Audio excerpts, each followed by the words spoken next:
Which question? Is that the last one? I like changing my answer like 3 times. But I still didn't bring the regrets. Yeah, being great. So I don't think I have the notebook that I've been working, but I think I remember how to. For those answers, I think I'm not sure if they're right, but that's what I got.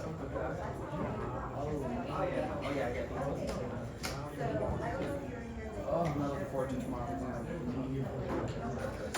I think I got the weight right, but the duration is just 8.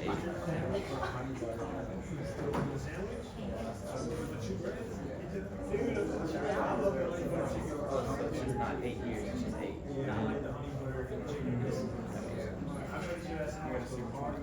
Oh no, this one. Not the same. So you got 6, 8, 5, 8, 5. 7 year bond. 6, 8, 5.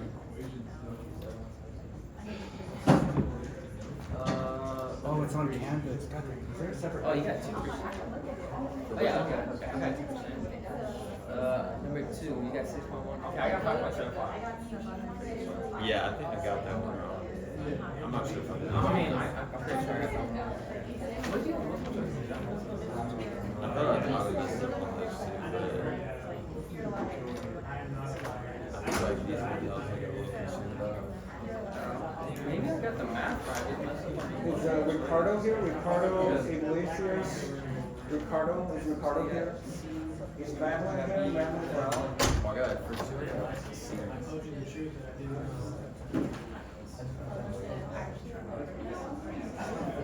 No, I didn't. I look, he gets really, really good. Well, I didn't guess, but he's These are mine. They're just Well, we got a 92. Oh, no. We got a 92. I would say most of the correct. But the average was like crazy, so we got it. Like it was like an 8.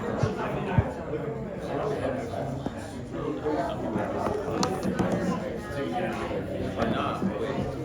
Yeah, I just got like a 96. Or no, I still got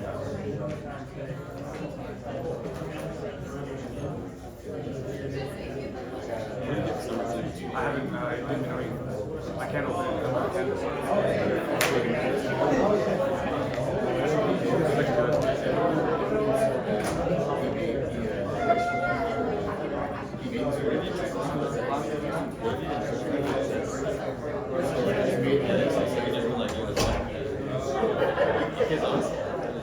Alright, let's get started. So today's plan is very simple. Today is going to be the last, meetup, right? Before midterm.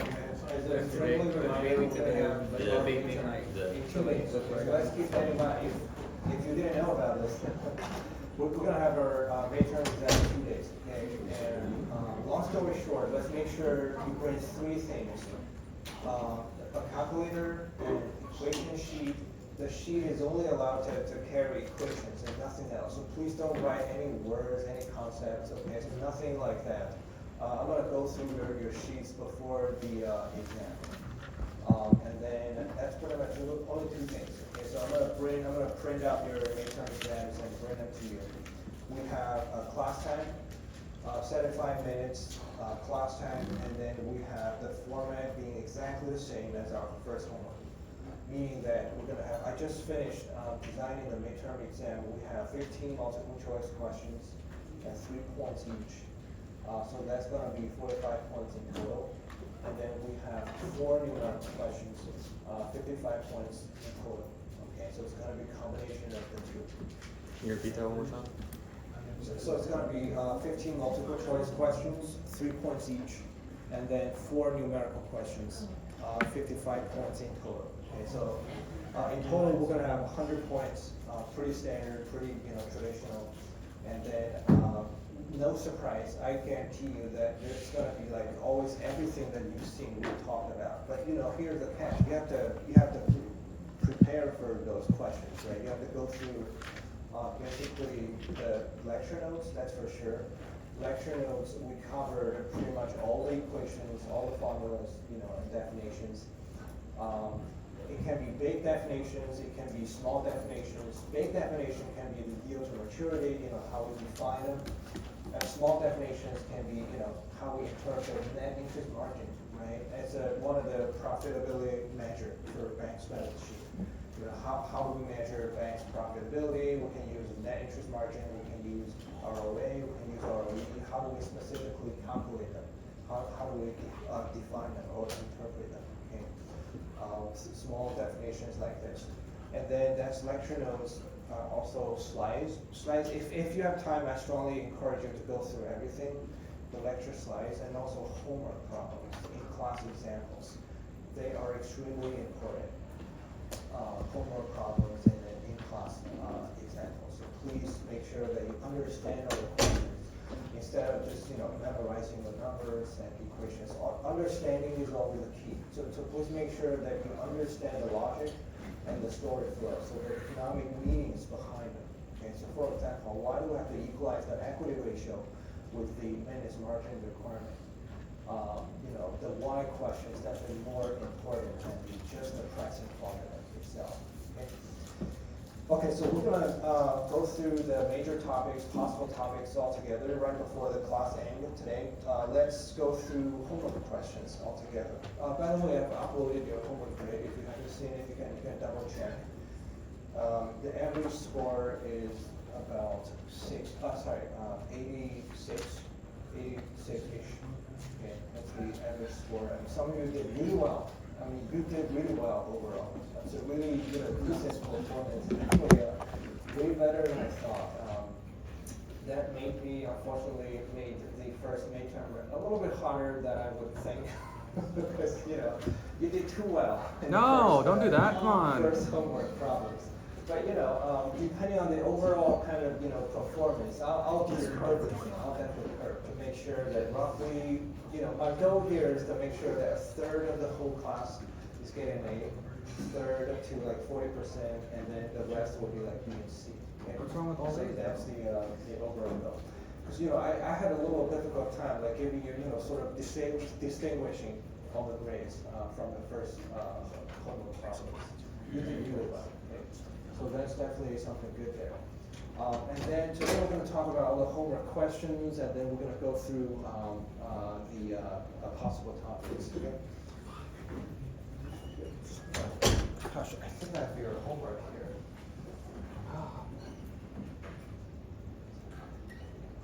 Basic, because you gotta dig good. It's gonna be hard. Okay. All right, let's get started. So for the multiple choice questions, I'm going to give you all the answers directly. Okay? So you can double check. So here's the grading standard. For the multiple choice questions, it's 3 points each. If you get one wrong, it's going to cost you 3 points. Okay? And then for numerical questions, it's one error in terms of the final answers would cost you 4 points. Okay, so please, another thing is please double check if my grading is accurate. And let me know if you find an error in terms of grading or anything. Either it's like above or below your expectation. Okay? So you can always talk to me, just to make sure that everything I did on my end was accurate. Okay? All right, so we all have the homework probably. Okay? So we have 15 multiple choice questions. The first one is, the answer is B, as in gone. Okay, the first one is B. It's converting loans into securities. It's a securitization process. The second one is C. It's a liability to you, but an asset to the bank. Okay. The third one is B. And the fourth one is C. Okay, Federal Reserve is a central bank. The fifth one is A. It's also the Fed. Okay. And then from 6 to 10, the answer to number 6 is A. It includes M1 plus short-term investment accounts. Okay. And 7 is C. Okay. And 8 is B. Only M2. And 9 is C. The number of times each dollar in the money supply is used to buy goods and services included in GDP. So basically, how many times the money has been changed hands during a certain time period. For example, half year or 1 year. And then number 10 is B. Okay, we have to do the calculation to get this number here. So 9,000 $1,615. Okay? Number 11 is B, as in boy, 7,473. Number 12 is D, as in dog. Okay, and number 13 is C, 14 is B, and 15 is C. Okay, so I'm gonna give you a little bit more time to just double check my grading to make sure it's like accurate. Okay, again, each multiple choice question will cost you 3 points. Okay, if you get one wrong, you're gonna lose 3 points. Okay, some of you did really good job. If you didn't mess up any problem, congratulations. This is really hard because multiple choice questions, based on my experience, is the easiest part to mess up with. Because like you can end up losing 30 points, to be honest, like from the multiple choice question section, especially in the midterm exam. So please make sure you take enough time and take it slow and make sure that your calculation is accurate. Okay, so just use your calculator, and if you need a scratch paper, you can bring one, totally blank paper. Okay, so please be careful with these questions. All right, for numerical questions, in the homework, we have 5 questions in total. In the midterm exam, I downsized the number of questions to 4, so we're going to be having 4 numerical questions.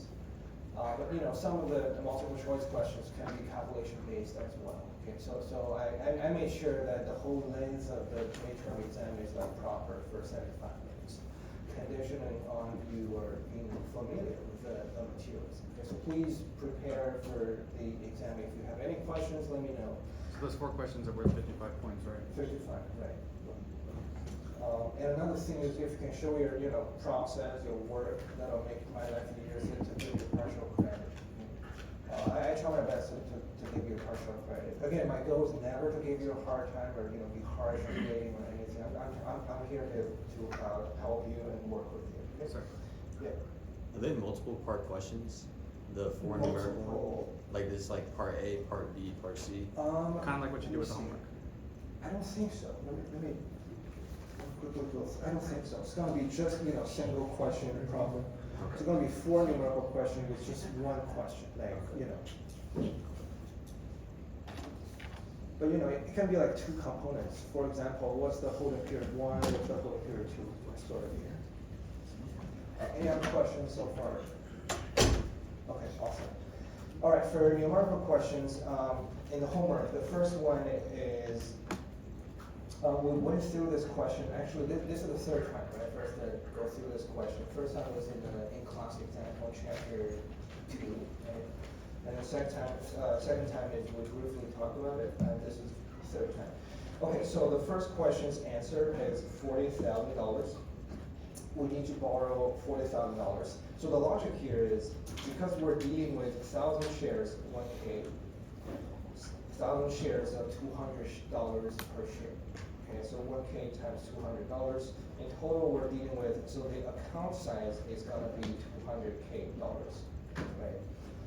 Because the initial margin requirement is 80%, so it means that we have to put forth 80% of the entire asset value, which is 160K. Okay, and then we need to borrow the rest of it. If we use 200K minus 160K, we're gonna have to borrow 40K. Okay, so this is kind of the logic here. The second question, what is the trigger price for the margin call? Because the maintenance margin requirement, we know that we're gonna get a margin call if the equity portion of our entire margin account equals to the maintenance margin requirement. Okay? In this setting, the maintenance margin requirement is at 65%, and this has to be equal to the equity portion, for example, the equity amount divided by the entire market value of our margin account. Okay? Because we're here to find the equilibrium price or triggering price for us to receive a margin call, so we can set the price as an unknown parameter, as capital P, for example. How do we write down a good equation for the equity amount or the equity portion here? Any thoughts? Is it market value minus the amount you borrowed? Exactly, right? Exactly. So the difference between assets and liability is going to be our equity. Okay, so how do we sort of use a good proxy for the asset? We're going to use the market value, right? So because the stock price fluctuates in the market conditions. if we set the stock price as capital P, we're trying to find capital P times 1,000 shares. This is going to be our market value, market price. If we use this as a proxy for the assets, minus the liability, which is 40K, the amount of capital we have to borrow. Okay, the difference between the two is going to be our equity. Okay, so this is our equity divided by, again, the same thing, the market value of our margin account, which is, again, P times 1,000. Okay, so this whole thing, fraction here, is equal to 65%, which is the minimum margin required. Okay, the only unknown parameter here is capital P, so we're able to find P. Based on our calculation, P here is $114.29. Okay, you can double check the answer here. If you don't have this answer, you're gonna have to lose some points, right? But, What if we were off based on- like Well, like 24 instead of 29? It should be fine. Okay. Yeah, 24 should be fine, because if you're like 60 something, that no too off, right? $114.29. Are the questions on the tests essentially just gonna be like these? I wish. Like the. Very similar though. I think, I moved this margin call question to one of the multiple choice questions, but we're gonna see one like this. Okay. Still like calculation based, but all the topics is something we've seen. That's for sure. Yeah. Any other questions or thoughts so far? Okay, awesome. The second question is the calculation of EAR and APR. Just spoiler alert, it's going to be another question about EAR and APR calculation in the midterm exam. So please make sure you understand the calculation, the definition, and the concepts of EAR and APR. Okay, because we're going to have another question in the midterm exam. So especially how do we link it to the holding period return? Okay, again, the holding period return is never annualized. It can be any time. For example, it can be 2 months, it can be 6 months, but the EAR and the APR are always annualized. Okay, so if whenever we're talking about an EAR or the APR, we're always talking about an annualized rate of return. Okay, so please keep this in mind. Getting back to this question, the semi-annual compounding EAR is going to be 6 months compounding. It's going to be 1 plus the 12%, which is the APR, right? APR is the simple average of our holding period return. In this case, it's 12%. But we have to firstly convert it back to the 6-month time period. So we divide this 12% by 2, and then we have to compound it over 2 times. Okay. We first divide the whole thing, the APR by 2, and then we compound it over 2 time periods. And then we further minus the starting basis, 1. Okay. And then eventually we get 12.36%. So basically we use the semi-annual APR, which is 12% divided by 2, and then we compounded the number of time periods over a whole year. Okay. How about quarterly or 3 months? Any thoughts? 4. Right. It's gonna be 1 plus 12% divided by 4, right? And then we want to firstly convert it to a quarterly equivalent APR, and then we want to compound it by 4 times, to the power of 4, and then further minus 1, which is the starting point. And then we get 12.55%, okay? And then we have monthly compounding. Very similar logic, but the numbers here are a little bit different. We can firstly convert the 12% APR divided by 12, basically convert it to a monthly equivalent APR, and then compound it over the 12 time periods. Okay, and further minus 1, we get 12.68%. And then daily compounding, basically we're continuously compounding it on a daily basis. If we assume that there are 365 days over a year, it's going to be 12% over 365 to the power of 365. Eventually, we're gonna get the largest number relatively on this floor, 12.75. Okay, so most of you got all the four numbers correctly. You know, if we sort of narrow down the window size, or the frequency of our compounding, we slightly increase the EAR.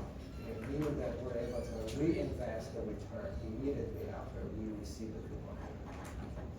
So that's why we have the highest EAR for the daily compounding. Okay, awesome. Any questions so far? Okay, any comments, thoughts? Okay, awesome.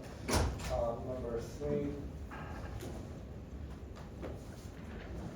Because we've talked about number 3 in the in-class example and also very briefly last week. I'm going to just give you the final answer here, number 3. We can use our financial calculator. Okay, so please, again, make sure that you know how to use it, all the buttons, all the functions, and get familiar with it. The final answer here is the price is $1,085.30. Okay. So here's the catch. Because the payment frequency is semi-annual, it means that we have to firstly convert everything, all the pricing, all the discount rate from a year-long time window to half a year time window. Okay, which means that right now the yield to maturity is 6%. We have to firstly convert it to semi-annual yield to maturity, which is 3%. We simply use 6% divided by 2. Okay, and then the amount of payment or the coupon receipt for us is going to be half also, right? Changing from 8% times $1,000 face value, that'll give us $80 entire annualized coupon payment. However, each time we're going to receive half of it, right? $40. So every half year we're going to receive $40, and then the number of time periods we're considering, it will be also doubled. Okay? So long story short, the final answer here, the present value is going to be $1,000.85. Any questions about this one? Yes, please. So I calculated it, and I got that answer, but then I did it on the calculator, and I got 1,084. 1,084. Let me quickly go through. And I think some folks, maybe like 4 or 5, got 1,084. yeah, I know a couple of people that, Good question. yeah. So here's Question? that one. And if you get That mine, one. you get I like did additional both of them on the points on your, calculator, not you're two wrong. different Do you use 2 miles? So who else got?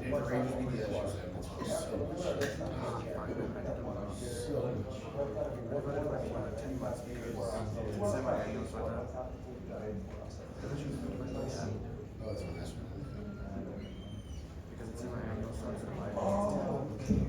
Well, so if you don't convert, everything to half a year, you got 84. If you convert everything to half a year, It'll be 2 times that. And that'd be the same thing here, it's like, okay, when I get one of because the. $2 for 5 years. You just divide 6 by 2. Yeah, but that is fine.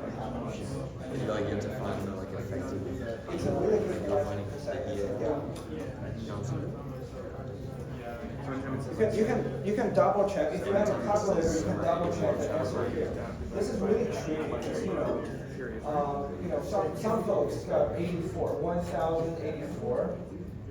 The number is very similar. I had a hard time, sort of giving you a partial credit. I gave you lots of partial credit for this, because you laid out all the pricing formula correctly. The thing here is that we really have to firstly convert, the annualized yield to maturity to half a year. Okay, so that's sort of the very first step for us to do. Okay? Because each time, so if we use a time frame to show the story or the cash flow schedule here, so every time we receive, instead of $80, every half year we're going to receive $40. So right after we receive the $40, we're able to reinvest this 40 back to the market. Okay, so that's why we have to compound this 40 using just half a year time window. This half year time window will give us, 6% annualized return divided by 2. So the sort of the equivalent half-year yield to maturity that should be used here is 3%.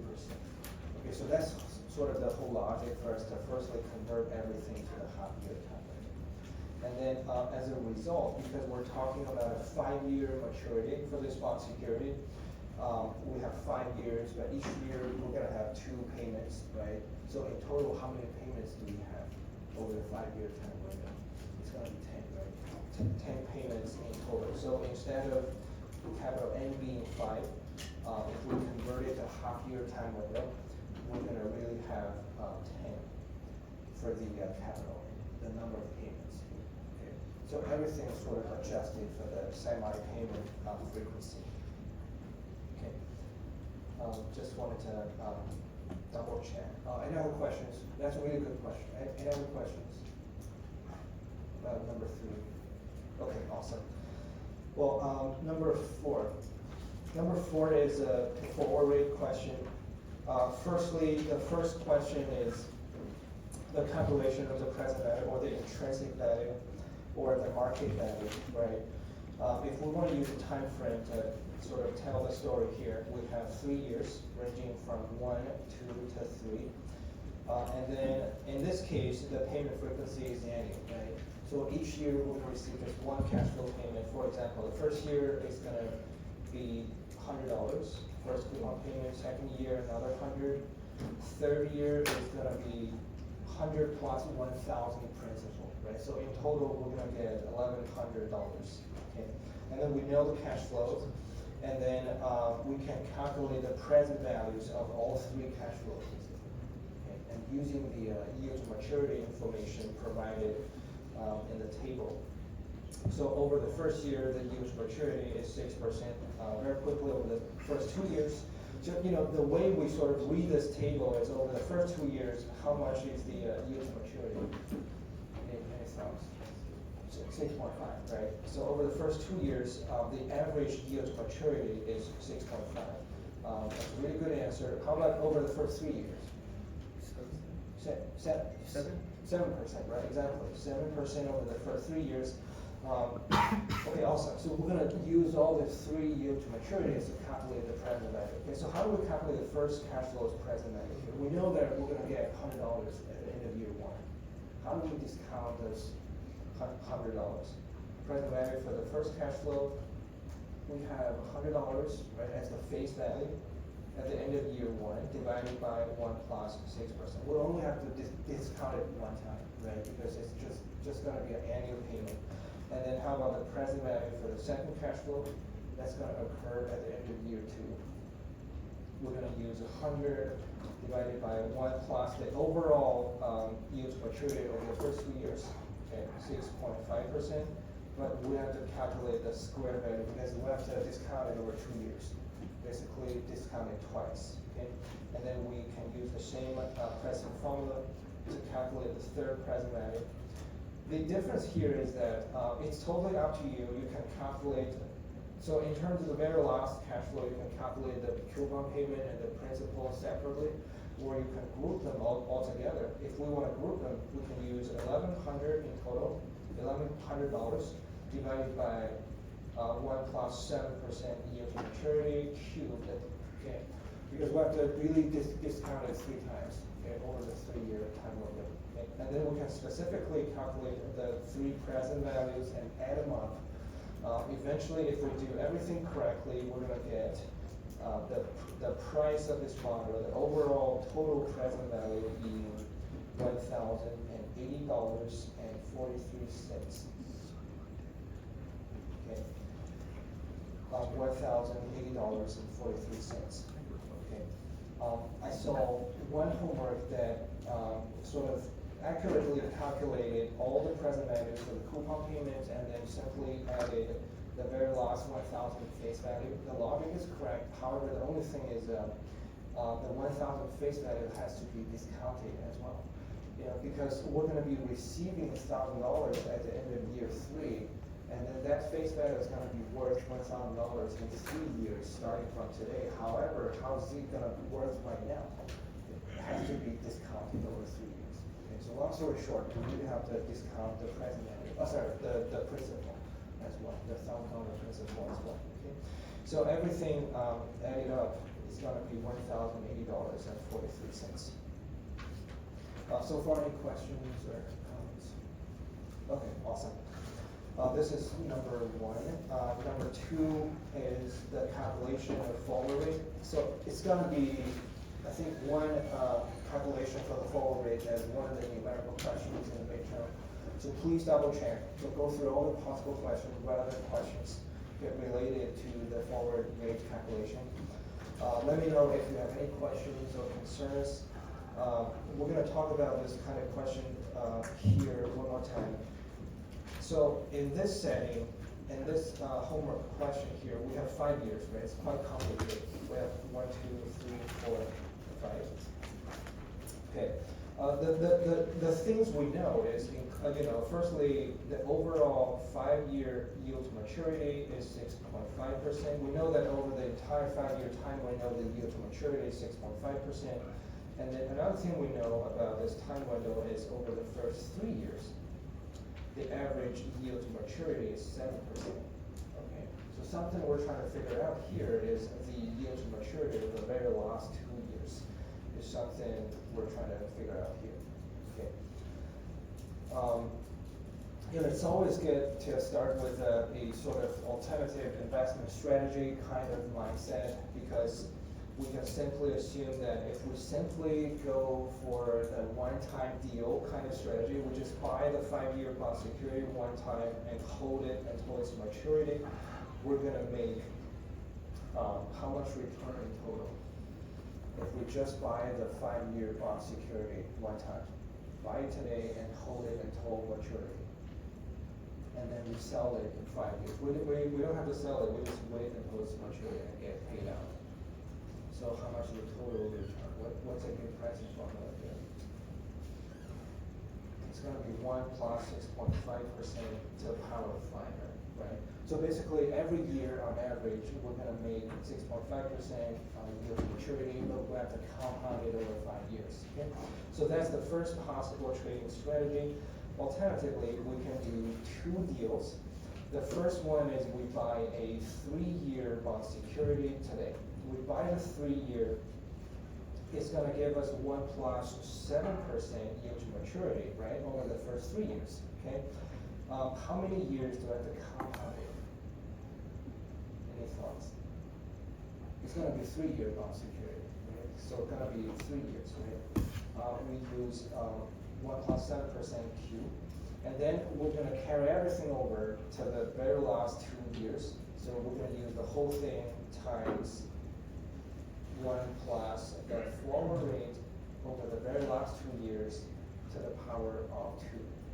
Okay, the R2 here being the average yield to maturity over the last 2 years. Because we're talking about a 2-year deal, we have to compound it over 2 years. Okay, so the only unknown parameter in this formula here is the R2 or the forward rate. So some future interest rate we're trying to predict, right, over the very last 2 years, starting from the end of year 3 through the end of year 5. Okay? Based on our calculation, it should be 5.75%. Okay, so almost all of you got it right. Congratulations. This is definitely not a trivial question. Very hard, especially how we interpret it. Yeah. So like just minor thing. If we looked at it in decimal form, is that okay? Yes, perfect. Yeah, some of you did even better. So it gave me like 4 or 5 decimal points. 0.055745 something. And that's perfectly correct. Awesome. Any questions regarding this one? Okay. So in the midterm, it's going to be another very similar question regarding this forward rate calculation. Nothing different. It's going to be, the logic will be exactly the same. The only difference is, I simplified the whole setting a little bit in the midterm based on the exam by only looking at the 2-year time window. Okay, so our question here is, what is the 2nd year forward rate? Okay, so we can still use the kind of the very similar trading strategy here. We're going to go ahead and assume that the 2-year bond security is going to give us the same return as the firstly 1 year and then another 1 year kind of trading strategy. Okay. Awesome. And then the very last question here is the liquidity premium, okay? How do we interpret it, just to make sure that we have a solid understanding of the liquidity premium? Okay, so if we look at this, time window, if we want to simplify the whole setting a little bit by just thinking of a 2-year deal, okay? If you're an investor standing today, it's time zero here, you're trying to make a decision. Which way do you want to go for, right? We have two options. The first option is to buy a 2-year bond security and then hold it for 2 years until it's maturity and get paid out. Okay, so that's very straightforward because we're going to be dealing with a zero coupon bond, it's purely discounted bond. There's no coupon payment involved. We just make the price difference, right? We buy at a discounted price today. We're going to get paid by the face value in 2 years. Okay. So that's going to give us, in this situation, that's going to give us 6.5% return. That's one possibility. Very straightforward. There's no risk involved. We know exactly how much we're going to get paid. The other alternative strategy is that we firstly buy a 1-year bond security. We hold the bond security for 1 year. When it matures, we got paid by the face value. Okay. And then we use everything, the profit, the face value principal, and buy another 2nd-year bond security. That's going to also mature in 1 year.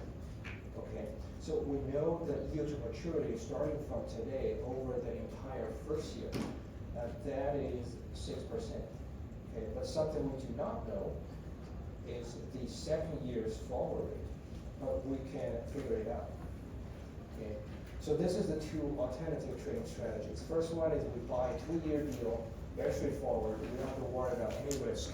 The second alternative is we do a 2-time deal, right? We buy a 1-year bond security, get paid out at the end of year 1. We carry everything, we use all the money we have at that moment and buy another 1-year bond security. So here comes the question.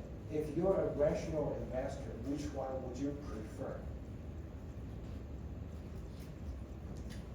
So that's the tricky part of how we interpret this whole liquidity premium. If you're a rational investor, meaning that you don't like additional risk, you don't like things to be out of control. The second one or the first one? So, the 2-year, exactly, yes. The 2-year bond security, yes. So as a rational investor, we like everything to be like, certain, to be sure, right? If we choose the first trading strategy, just buying 2-year bond security, we're going to make this annualized 6.5% for sure. Nothing else would happen. We don't have to worry about any risk. The uncertainty or the risk associated with the other trading option is that we know what's going to happen or how much we'll be making over the first year, but we're not sure what's going to happen over the second year. The market conditions can be different. Okay? The Federal Reserve might increase or decrease the policy rate.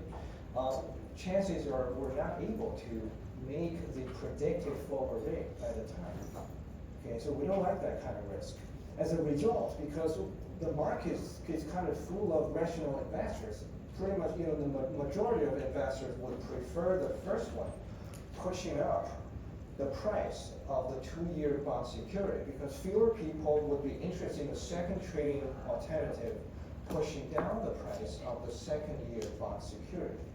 When the price for this guy goes down, the yield to maturity has to go up, right? Because the yield to maturity and the bond security price, they're always inversely related, okay? Meaning that as a result, at the end of the day, standing from here today, we know that the yield to maturity for the 2nd-year bond security will be higher than the predicted value. Okay, so from the real market quotation, we're gonna get the real yield to maturity for the 2nd year's bond security is going to be greater than the predicted yield to maturity. What is the predicted yield to maturity? Everything we've calculated so far can be the predicted yield to maturity. Basically, we're trying to predict the future yield to maturity or the forward rate. Okay, so this is something we can calculate. And this is the real yield to maturity is something we can directly get from the market. Okay, we don't have to worry about the real one. because that's kind of observable, it's right there in the market. However, what we can do is to do the calculation and predict the forward rate. And long story short, the difference between the two, the real one has to be greater than the predicted one because the market is, the majority of the real market investors are rational. They do not like the second way. With lower demand, the price is going to be lower for the second year bond security, meaning that the yield to maturity, the real yield to maturity has to be higher. Okay? The difference between the two, if we use the higher real return minus the predicted one, which is lower, we're going to get, some number, right? That thing is called the liquidity premium. Liquidity premium. Okay. And then this is sort of the whole story. Okay. Getting back to our question here, number 3 here. So we pretty much have all the information. We know that so based on the setting, the first or the higher yield to maturity is 7%. The second one is 5%. The difference between the two is actually 2%. So this 2% is called, as a very poor definition, it's called liquidity premium, but I don't really like this. It's nothing related to the liquidity. However, it's the additional compensation that rational investors would demand from suffering additional risk associated with this future year, the second year. Okay. So as a rational investor, when there's something riskier, we would demand a higher return on this. Okay, so this 2% is the additional return we would naturally demand from taking extra risk over the second year's bond security. Okay. But this is the final answer, 2% is the liquidity premium. Okay. Any questions or thoughts so far? Awesome. Very last question, number 5. You did a really good job in number 5. The first thing is the present value, so how much do we have to invest to meet the 10 million obligations in 4 years. So we're going to use 10 million future value divided by, basically discount that over 4 years using the 5% yield to maturity. That's going to give us 8.227 million. Okay. And then the second question is to calculate the bond portfolio's average duration. We're going to use all the weights on different zero coupon bonds to calculate the overall bond portfolio's duration, because we know that we have 25% allocated on the 5-year zeros. We have 25% times 5-year zeros duration, which is also 5 years. Okay. And plus the same thing, the weight, 25% times the duration of the 7-year zeros, which is 7 years, plus the 50% times the 10. Right? So overall, this is the weighted average regime for us to calculate the overall bond portfolio's duration. We have 8 years for the bond portfolio, and then we know that the obligations has a 4-year duration, right? That's the obligation.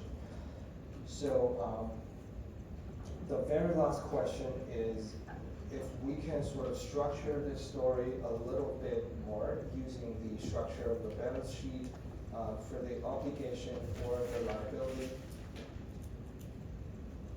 We have 4 years.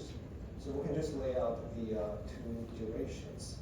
One for the obligations, 4 years. One for assets.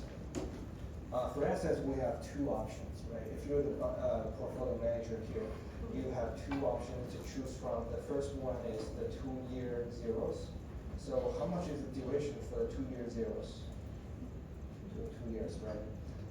And then how about for the bond portfolio? We just calculated, we can directly call the number here, it's 8 years. Okay. So we have these 2 options on the asset side. All we have to do to make sure that the asset portfolio is completely hedged against future interest rate fluctuations is that we can match the obligations duration, 4 years, with the overall assets duration. Okay, but here we have to make a very small assumption by assuming that we're going to allocate W% of our entire capital on the 2-year zeros. So basically the weighted or the proportional duration for the 2 year zeros is gonna be W. The weight on this asset times 2, right? Plus the rest of capital invested in the bond portfolio, 1 minus W times 8. 8 years being the duration for the bond portfolio here. Okay, so basically we're equalizing both sides, meaning that we're matching the duration of the assets with the obligations duration 4 years.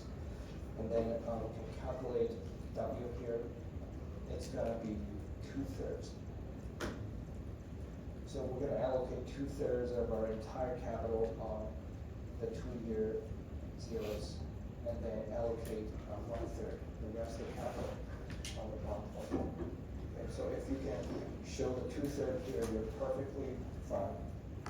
That's a perfect answer, but many of you actually did a really good job by taking a step further and showing me the absolute dollar amount. That's even better. And that's pretty much everything for the homework question. Any questions or comments?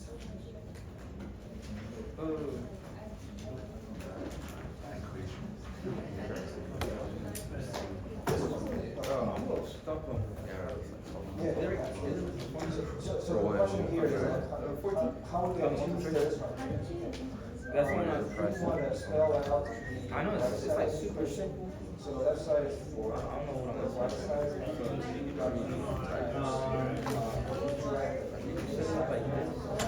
I don't remember how Well, I to get the other one. Oh, okay. Oh, so how we get this?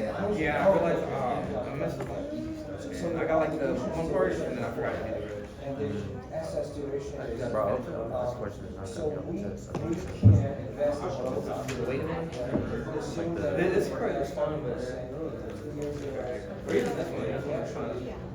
I did like one formula here, like that's So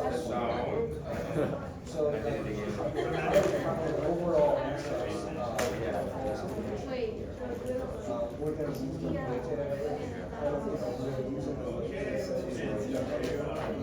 of the two options. The first one's gonna be W times duration for the 2 years. W times plus the second one. It's still a little weird. Yeah. Show me how you got something. So do you have like a present value thing where you can just like use the present value? Okay. Yeah, absolutely. Oh, wait, Question 4 here. I don't know, dude, I don't think. we Oh, should is that, find it. yeah, sure. So it's a good question. This is part 3, right up 4? Cause I'm not sure how to do it on here. So the 7% here is. So on here, I put in the present value. So Because we're we looking have at a this 2 one, year present time value is zone, 1,000. right? 0, 1, and 2. We know that the overall 2 year Alright, time interest rate, the zone interest rate. is 5%. And then here's Well, don't get too excited. 75. For over the first year, the yield to maturity is 6%, right? And then we're trying to find the forward rate of the second one, the expected return over the second one. But we're never. Yeah, but wouldn't it be 6.5 though? So- Oh, no, never mind. Take on it, sorry. So it's gonna be 1 plus 6.5% to the power of 2. So basically, we're assuming that this is the first trading alternative, by just buying this one-time deal. If we buy the 2 year bond security, it's gonna give us this much total. And then alternatively, what we can have is to invest in 1 year bond So you're looking security. for, you're looking for the 1 present plus value. 6%.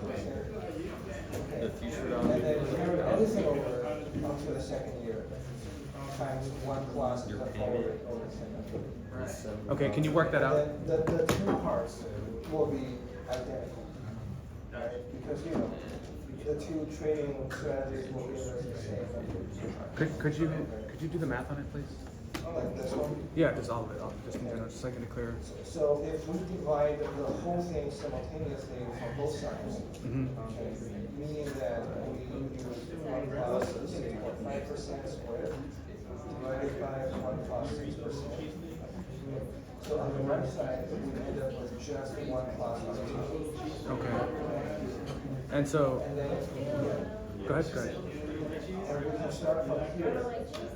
There's a calculator to get a number for this whole fraction. And then we further minus on both sides.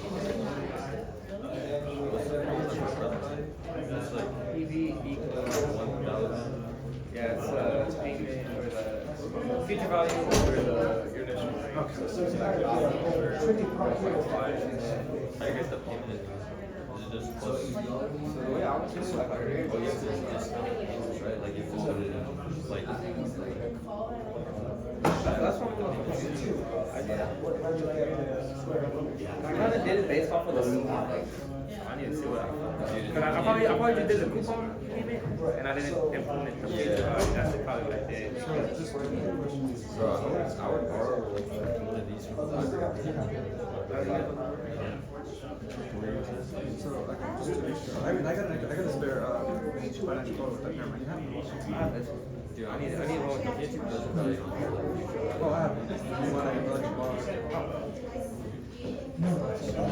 So again, just going off this, I guess. Semi-annually, you don't go by the number of years. So, you kind of just have to like, you have to like kind of rewrite the entire question just how it is. Like, you gotta look at your years, that's automatically gonna be times 2. Because it's semi-annual, so it's, you have 10 kind of like increments that you do in a 10 years. And then you go to maturity, so if you have more payments, it's gonna go down. So, by whatever you do, it's semi-annual, you just divide by 2. That would just be you know what I'm saying? Does that make sense? And then basically, and then so yeah, you can do just do 8% times 1,000, which is 80, and then you just divide 80 by 2. So your payment would be We're not done yet. Well, I still have to go through the possible topics for midterm. That's the more important part, actually. If you would like to stay for that. boy left already. Okay, we can do it. For this one, Professor, how did you do this one? I'm a little confused. I mean, that's the feature, right? Right. That'd be pretty cool.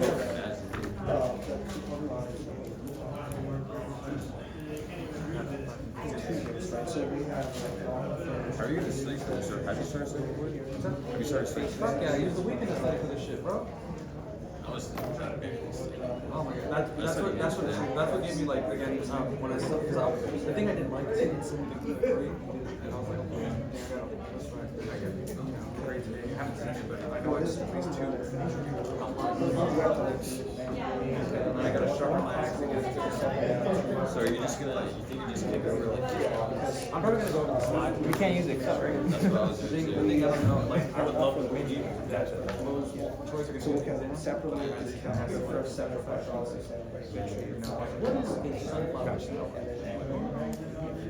Bro, I think this is like too much to reflect. That's like the most fun with shit where like to be right here.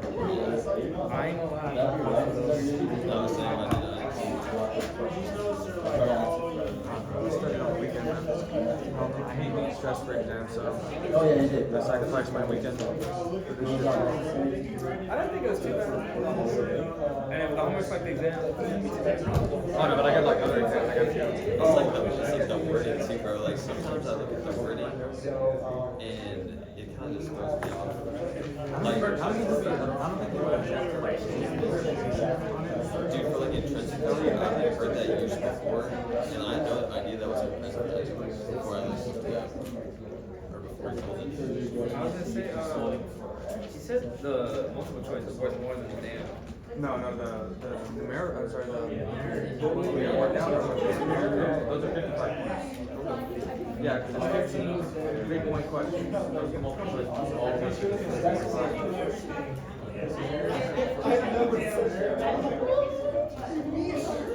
Hopefully they're like the part 2. The first one. Do you start writing your formula sheet? We're probably gonna write Do you it start writing your like formula sheet with all the formulas and shit? I'm gonna do when I get back. Probably long. That's all it is though. Dude, I feel like I like you like wrote notes on it. Cause like I wrote like stuff about the formulas. You know what I'm saying? Yeah, he just wants to learn about You might be, yeah, I can feel that. Maybe make things very well. Like I wrote like different ways to write the formula too, so it kind of like broke down. But If anything, abbreviate. That's what I would do. Like, well, like see like this, right? Rate of return equals current yield plus rate of capital gain, and then I wrote out what capital gain is like that, and then current yield is coupon. I think you mean like you can't write out a question.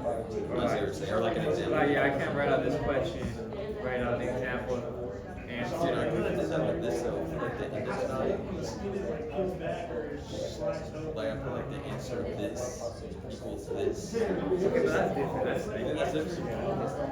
That's not writing this like a question down, and then like this one, and then writing down the answer. I wish you would have showed that. Take a picture. Yeah, and then Alright, so very quick, in terms of the midterm possible topics, so something that we're not super familiar with, but we have covered though, right? So everything in the in-class examples and homework problems, so especially in-class examples, okay, everything, and then, lecture notes. So please go through everything inside out one more time, and then bring an equation sheet, okay? Some special, not special, some like topics to pay more attention to can be, again, we have 15 multiple choice questions and 4 numerical questions is the calculation of the duration. We still have the, pricing formula for duration, right? If we still remember the details, the duration is gonna be, how's that defined? But duration, we have the summation across all cash flows with the weight of that cash flow times, I kind of forgot what that definition of the duration. So basically we're using the relative importance of each cash flow times the cash flow amount. I apologize. What chapter is this? The year zeros, Right. you multiply that, Right, yeah, right. So can you say it again? the year zeros. The So year, like, exactly, for yes, instance, thank you, yes. So we use the weight, right, of each cash flow, times the year, right, times the time. For example, if the cash flow is being paid out at the end of year 1, we use 1 for the T. Okay, so the weight being the relative importance of each cash flow, we're using the present value of each cash flow divided by the bond's price. So this is the weight of each cash flow. So for example, this cash flow can be $80 in the form of coupon payment.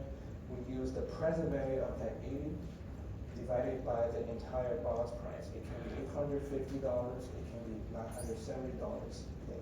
But the thing here is that we have to firstly calculate the bond price using the traditional pricing formula. Okay, so that's a possible first step. Once we get the bond price, we can use the present value of that cash flow to firstly calculate the weight of that cash flow multiplied by the T. Okay, so if the cash flow is being paid out at the end of year 1, the T here is going to be 1. If it's being paid out at the end of year 5, the T is going to have to be 5. Okay, and then we add them up. We add everything up to get our duration. A quick way to double check the answer here is that your duration should be somewhat similar with the maturity, but has to be smaller than the maturity. If you get a larger number, then the maturity is something must be off. Okay, so we can get something like 2, 3, 4, all possible positive numbers. What chapter was that on? Let me see. Duration is 10A. I think. The most recent chapter, 10A. Yeah. Most recent chapter. So please just go over it one more time. The definition of a duration. We have one in-class example, okay, in the chapter 10A. If I remember correctly, the very first question. Is that on the PowerPoint by chance or not? It's in the. It's not. No, it's the equation is in the PowerPoint. equation is in the PowerPoint, and also the in-class example, something that's worth going for. Okay, so this is something, and then EAR and APR, okay. Like the engine. How we link both to holding period return. Okay, so for example, if the holding period return is 10%, and we have held the bond security for half a year, 6 months basically, how do we calculate this EAR? Okay, how do we calculate this APR? Okay, so a quick answer to this question is, for example, if we have held a financial claim for half a year, 6 months, we have realized a 10% holding period return. That's only for the 6 months. So how much is the APR here? APR is the simple average of the annualized return, right? Given that the half-year return is 10%, we use the holding period return 10% times 2 to get the APR. Okay, so basically we simply double the half-year holding period return. If we want to spell out these two, so how do we get the 2 here? It's basically 12 months divided by 6 months holding period. If we have 12 months over a year, 6 months for the holding period, we can use 10% times this fraction to double the holding period return to get APR. So in that regard, the APR is going to be 20%. And then how do we get the EAR here? We have a 10% holding period return. The EAR here is going to be, any thoughts? How do we sort of, so we can use the compounding regime to get the EAR, right? We have the holding period return 10%, then we can use 1 plus the holding period return times, let me double check here. 1 plus the holding period return, compounded how many times? 2 times, right? Because we have realized the 10% half-year holding period return in 6 months. We just have to compound it over, the second half-year time window. We compound it over 2 times, we get the entire EAR, but we have to further subtract 1. Okay, so this is our EAR. We have all the pricing formulas in the slides and the lecture notes. Please make sure you go over them one more time and then write them down in your equation sheet. This is definitely something I'd like to emphasize. Yes, please. On the equation sheet for like P, are we allowed to say on our little sheet that it's like the price of a bond? Like can we write out like P equals bond price or something like that? Yeah, sure, Okay. sure. Yeah, that should be fine, I think. But you can write out price instead of bond. Yeah. Yeah, that should be right. It's a good question. Any other questions? Yes. Alright, no word, like the limitation of words, what do you mean by that? So like this, it shouldn't be any kind of definitions. For example, yield to maturity is going to be defined as the same reinvestment rate. If you write out a whole sentence of it. I guess like for the formula sheets, you could do like an equation and just be like bond price times this, or divide by the so we could write it out. Any other questions? So there's no size limit for the equation sheet, okay? Let me just quickly go through everything one more time to make sure I don't have anything missed. I could put it. That's pretty much it. Alright. So if you have any question, you can stay and ask me, we can talk. Otherwise, I'll see you Thursday.